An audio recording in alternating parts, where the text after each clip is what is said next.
In this video, I'll demonstrate how to make chicken bone broth in my Instant Pot. If you've never made bone broth before, this is an easy recipe to follow. By making my own broth, this recipe makes just under a gallon and it costs right around $4. Be sure to stick around to the end and see the final result. I'm Tonya and welcome to Candid Kids Creations. If this is your first time watching one of my videos, welcome.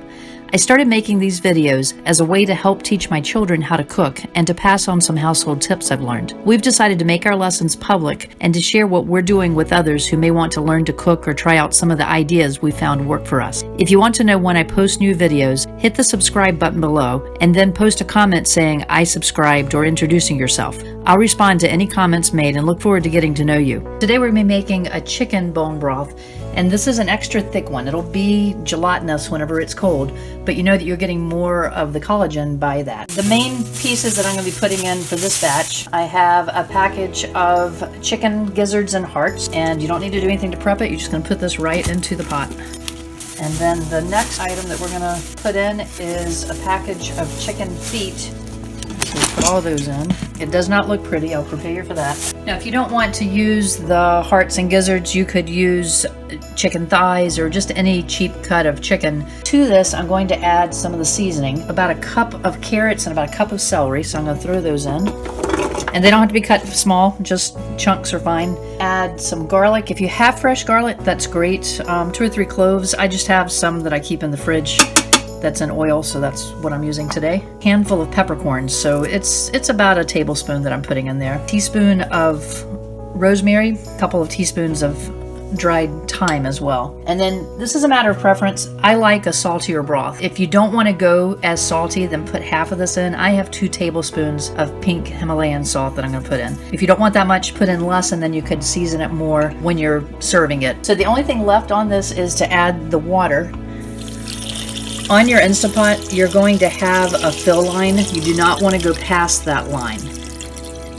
So right here it says PC Max 2/3, and there's a line here. I'm not going to go past that line because it will not perform as well and it could cause a burn or something if I go past it. So now I'm going to cover the Instant Pot.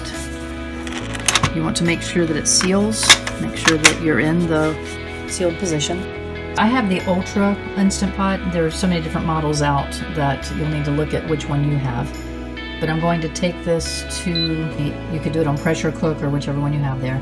And then I need it to go on low heat. So I'm going to go to the pressure, move it to low, and then I'm going to go back up to the time. And I want 3 hours. And then I'm going to hit start.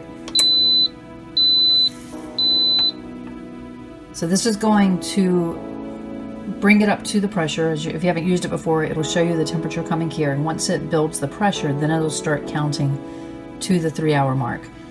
Then after the 3 hours, then I'm going to let it release the pressure naturally. And I usually let it go close to an hour just because it's so full that the pressure is going to be very strong. So once the pressure releases, I'll come back and show you the end of it and you can see how I strain it off and put it into the jar. So the broth is finished. The pressure has released itself. If you're not sure, you can always push this just to make sure, and it'll have steam coming out if there's anything left. But you're looking for this little pin. As long as it's dropped down, then you know the pressure is released. And then you can open the pot. And there is a little bit of suction in there. And there's our broth. You'll want to use some way to strain off all the vegetables and the bones that are in there. And what I've come up with is I have a bowl here that'll hold almost a gallon and just a colander.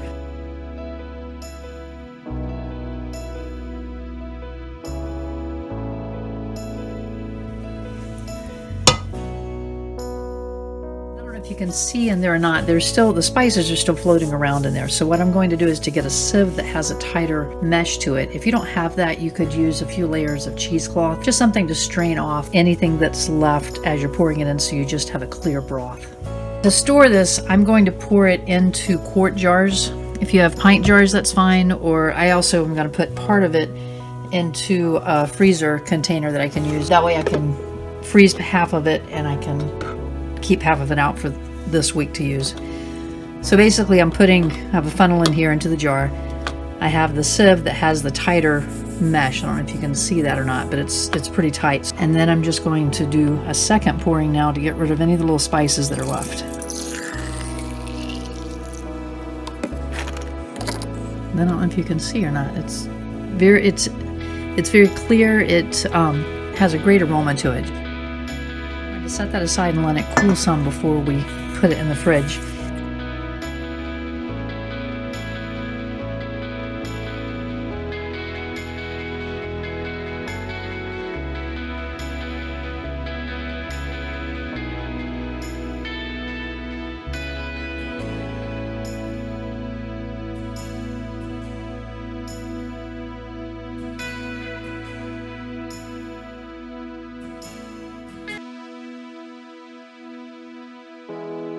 And then once this one's cooled, that's just a little under 2 quarts, then I will put that in the freezer.